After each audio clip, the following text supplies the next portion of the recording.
part 8 of our conversation with Jethro Tull's Ian Anderson. I'm John Beaudin from Rocky Stream Music.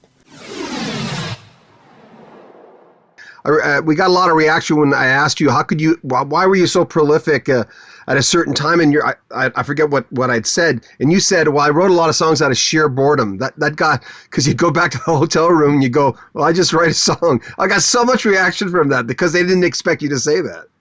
Well, I was always a big fan of Dick Cavett.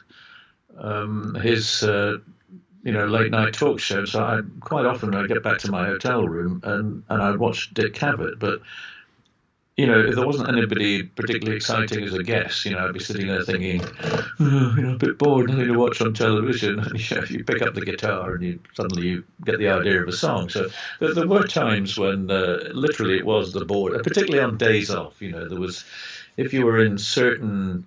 you could be in a motel in the Midwest and there was nothing outside your window except a freeway, and no, you couldn't walk anywhere. You were literally incarcerated in a motel room, in a whatever the brand of motel it was. But there wasn't a lot to do sometimes except pick up a guitar and try and do something. So it's quite true that occurred to quite a degree, but these days I am less likely to be bored because these days, in the last 20 years or so, I've been much more hands-on about booking hotels and hands-on about travel arrangements. You don't mind doing that?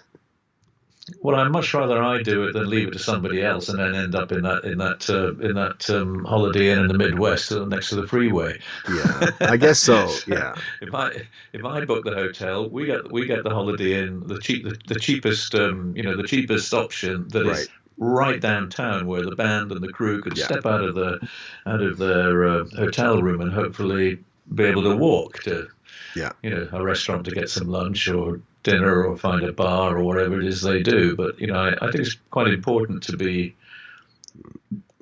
to be accessible. And for the most part, we don't end up, at least I don't end up staying in hotels that are in the boondocks. With promoters usually just, if they're paying for hotels as they do in Europe, then they're going to put you in a hotel where they've got a deal, even if it's in the middle of nowhere. And it could be a beautiful Italian villa luxury hotel, but it's up in the mountains and there's absolutely nowhere to go to find lunch because it's closed for lunch or whatever. Yes, I'd much rather be doing this myself and making my own decisions about where to stay. That way, I get to see cities, I get to see places, and it could be a cathedral, it could be an art museum, it could be just walking around a ancient downtown area of some small town in Germany. But whatever it is, it's something that's a memorable experience for a couple of hours in the day. And I never had that when I was on tour back in the old days. It just always seemed to be just stuck in a hotel room or stuck in a van or an aeroplane or backstage at a venue.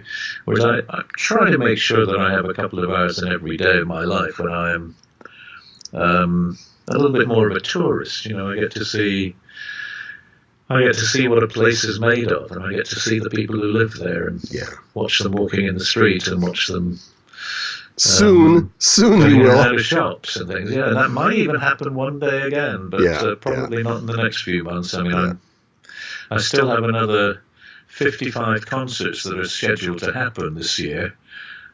I fear that few of them will. Have you had your shot? I've had the first dose of vaccine, yes, but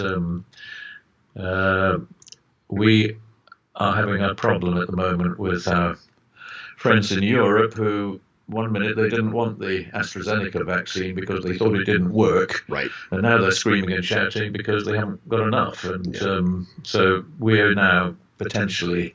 our government is trying to tell us, don't worry, the vaccine program is staying on track. But, the vaccines ain't there because the Europeans won't allow anything leaving any European factories to come to the UK because they dislike us so much now that we've left the EU. Mm-hmm. Then who knows when I'm going to get that second shot.